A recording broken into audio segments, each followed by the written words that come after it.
I find it hard to trust people with my hair, especially after my experience with the stylists around me.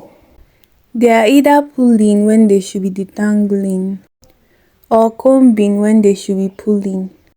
To be on a safe side and retain as much length as I can, I try to make my hair however way I know how to.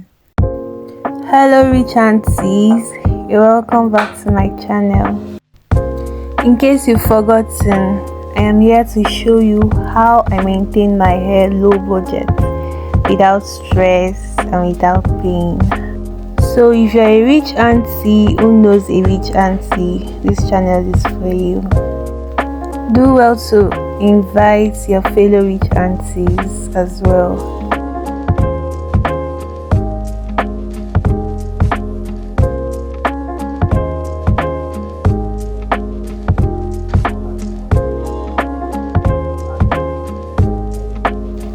Of course, the first thing I do is to massage my hair. I don't play with massaging my hair. I moisturize and I massage.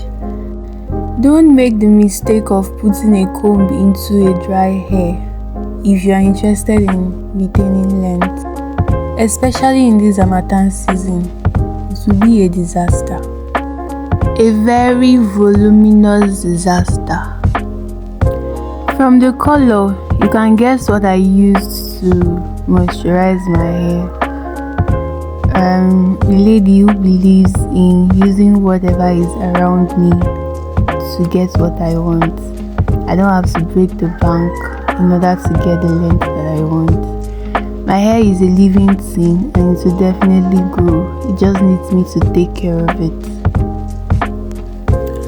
The few leaves I love for their conditioning properties are hibiscus leaf, pawpaw leaves and moringa leaves. So because I am so rich for the time being, I decided to use hibiscus leaf, that's zobo, instead of waiting till I get money for conditioner to take care of my hair.